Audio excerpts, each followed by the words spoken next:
Lesson 2. At Work and School. Welcome to Lesson 2. In this lesson, you will learn vocabulary related to school and work. You will also meet Principal Reese and Mr. Lang.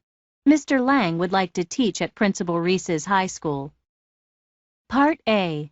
Vocabulary Building. Section 1.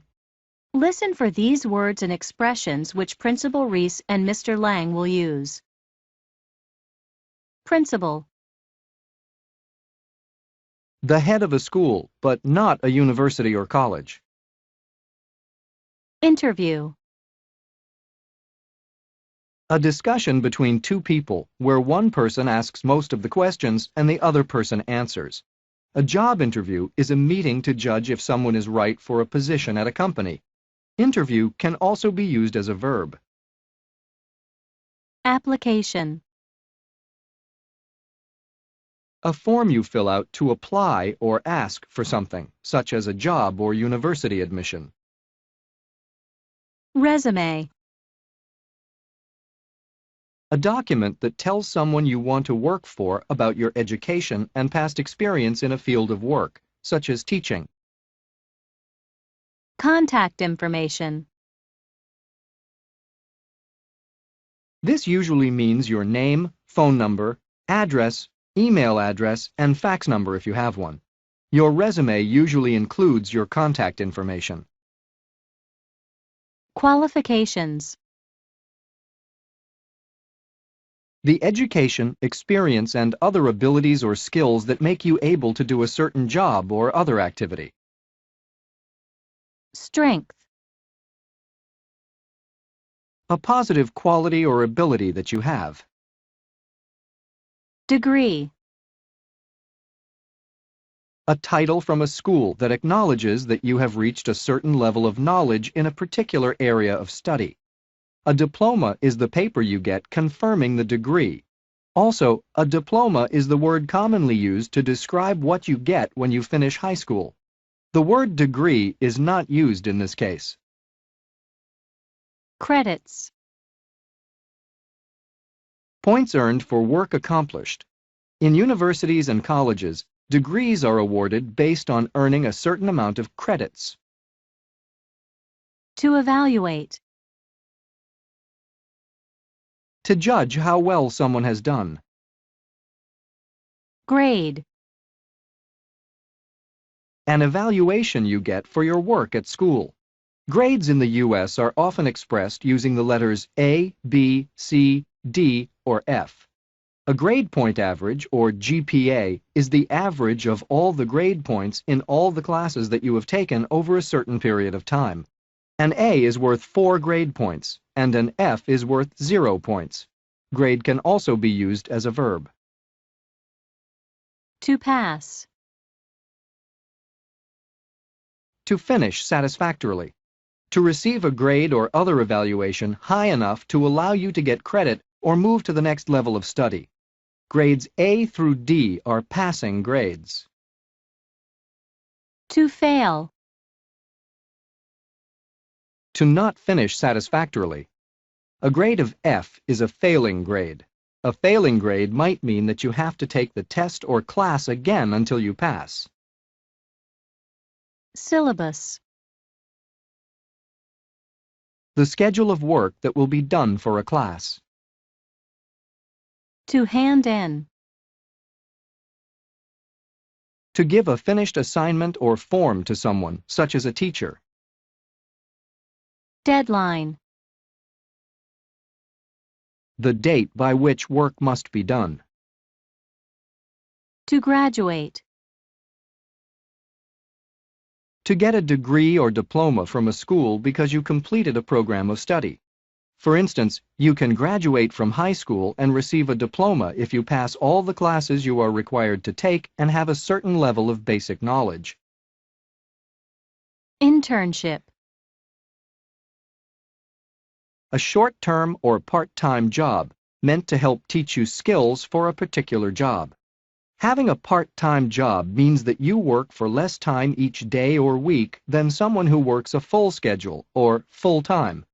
In the U.S., Someone who works full-time usually works around 40 hours a week at a job, while someone who works part-time may work around 20 hours a week or less. Part B, Vocabulary and Action. Now let's listen to Mr. Lang's interview with Principal Reese. Listen carefully for the new words you have learned. Hello, Mr. Lang? Yes, nice to meet you, Principal Reese. Thank you for taking this interview. Of course. So I have your application and contact information, and I've been looking over your resume. You have great qualifications. I see that you've had experience teaching high school before and that you have a degree from the local teachers' college. Why do you want to teach high school again?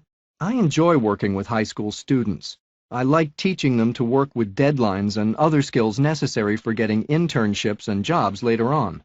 I have here a sample of the syllabus you want to use in your class.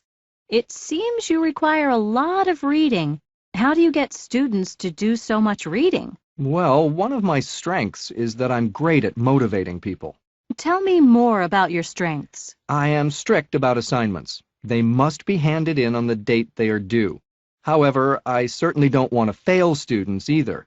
They have many opportunities to earn credits in order to pass with a good grade. I believe that I evaluate students fairly. In fact, taking classes with me usually helps students raise their GPA by the time they graduate. Part C, Vocabulary Building, Section 2. Okay, let's learn some more words related to school, work, and interviewing for a job. Instructor. Another word for teacher. Weakness. A quality that you consider a bit negative, an ability that you don't have, or something that needs to be changed. The opposite of a strength. Notes. A shorter form of what someone said or what you read, written down in order to help you remember the information later. The activity of writing notes is called taking notes or note-taking. Quiz. A short test, usually given more frequently than longer tests. Midterm. A test you take halfway through a class. It measures what you have learned from the beginning until that point. If a class runs from January to June, you may have a midterm in March. Candidate. A person who has applied and is being considered for something, such as a job or other position.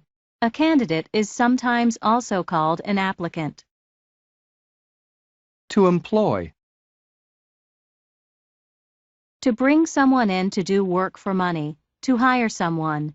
The word employed is often used as an adjective to talk about your own job. For example, you can say, I am employed at a restaurant. A person who is employed is called an employee. The person or business that hires people is called an employer. References. People who know you and can give information to someone else about your qualities and experience in a program or at a job. You usually give the contact information of your references to a possible employer. Then, they call the references to find out if you would be good for a job. Boss. The person in charge of employees or workers. Staff. Employees. Another word for staff is personnel. Department. A division that deals with a particular area of knowledge, work, etc. For instance, in schools, there may be a math department. In businesses, there may be a sales department.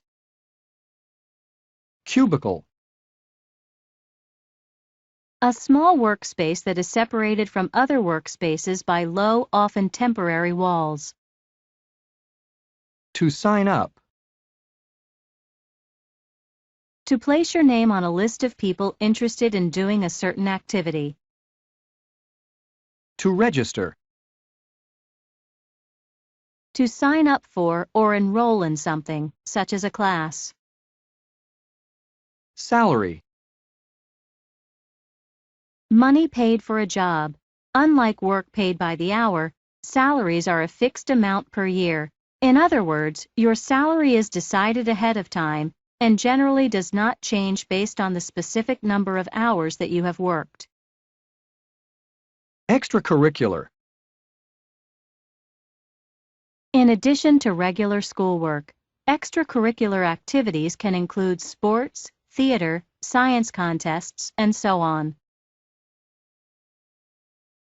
Part D, Vocabulary in Action.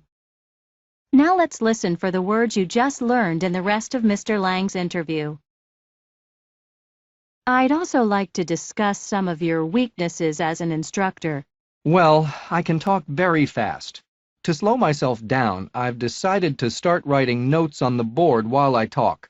Also, I sometimes give too much homework and too many quizzes leading up to the midterm and final test.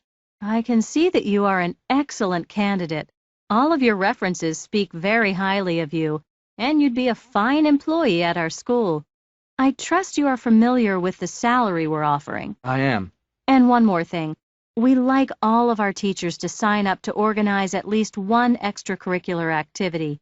Do you have any special preferences in this regard? I love basketball. I think helping out with the basketball teams here would be great. Excellent. I will be your immediate boss. You report directly to me. If you can come back sometime this week, we'll get you registered in the computer. But first, I'll show you where your cubicle is with the other staff members of the Social Sciences Department. Part E, Conclusion. Let's finish up this lesson by talking more about degrees. In the U.S., as in other countries, degrees are given with each level of study a person reaches. A bachelor's degree is awarded when you complete 120 credits, or about 4 years of classes at most undergraduate universities. A master's degree usually requires about 2 more years, or 30 credits of classes at a graduate college after you have earned a bachelor's degree. A PhD, or doctorate, is a degree that follows the master's level. It requires at least another 3 to 6 years of study.